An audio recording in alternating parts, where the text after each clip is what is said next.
तो किसी ने कहा बिना कलश के प्राण प्रतिष्ठा कैसे होगी, किसी ने कहा बिना कलश के प्राण प्रतिष्ठा कैसे होगी, किसी ने कहा जब चुनाव ही प्राण हो तो सोचो कौन सी प्रतिष्ठा दांव पे लगी होगी। लोग तो कुछ कहेंगे, लोगों का काम है कहना, आप जन की बात मत सुनना, सिर्फ मन की बात करना। फिर भी खुश थे हम, फिर भी खुश थे हम। 500 साल का सपना जो पूरा हो रहा था, हमारे अंदर का हिंदू भी पूरी तरह से जाग गया था। तो चल पड़े अयोध्या की ओर, राम लल्ला की दर्शन की आस लगाए। चल पड़े अयोध्या की ओर, राम लल्ला के दर्शन की आस लगाए। जो सामने नजारा देखा वो देखकर दंग रह गए। वो 3 मंजिलें, 400 खंबे, 32 सीढ़ियां, जय श्री राम का नारा लगाते हुए हम सीढ़ियां चढ़ने लगे।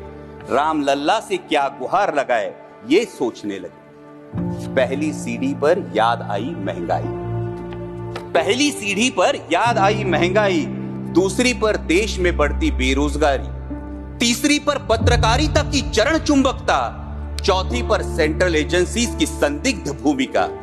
हर सीढ़ी पर कुछ न कुछ याद आ रहा था, हर सीढ़ी पर कुछ न कुछ याद आ रहा था।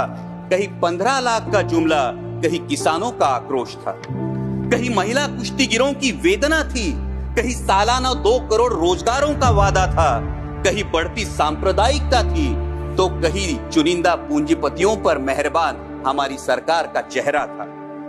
इस वास्तविकता ने झंझोड़ने के बाद, इस वास्तविकता ने झंझोड़ने के बाद भी हम अंधभक्तों की तरह चलते गए। होश तो तब संभाला जब राम लल्ला के दर्शन हुए। हमें नतमस्तक देख राम लल्ला मुस्कुराते हुए बोले, हमें नतमस्तक देख राम लल्ला मुस्कुराते हुए बोले, मैं कल भी था, आज भी हूं, कल भी रहूंगा। जितना इस मंदिर में हूं उतना ही तुम्हारे मन में रहूंगा।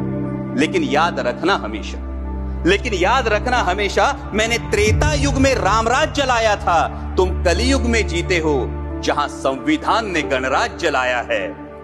धर्म समाज का किनारा जरूर है, धर्म समाज का किनारा जरूर है, लेकिन देश एक बहती धारा है। किनारे को धारा के बीच में लाया तो प्रवाह अड़ जाता है, प्रगति के पथ से हट जाता है। इसलिए धर्म का ठेकेदार नहीं, पहरेदार बनना चाहिए। इसलिए धर्म का ठेकेदार नहीं, पहरेदार बनना चाहिए। तुम रहो न रहो, वो रहे न रहे, ये देश रहना चाहिए, देश का संविधान रहना चाहिए, देश का लोकतंत्र रहना चाहिए, ये देश रहना चाहिए। जय हिंद, धन्यवाद।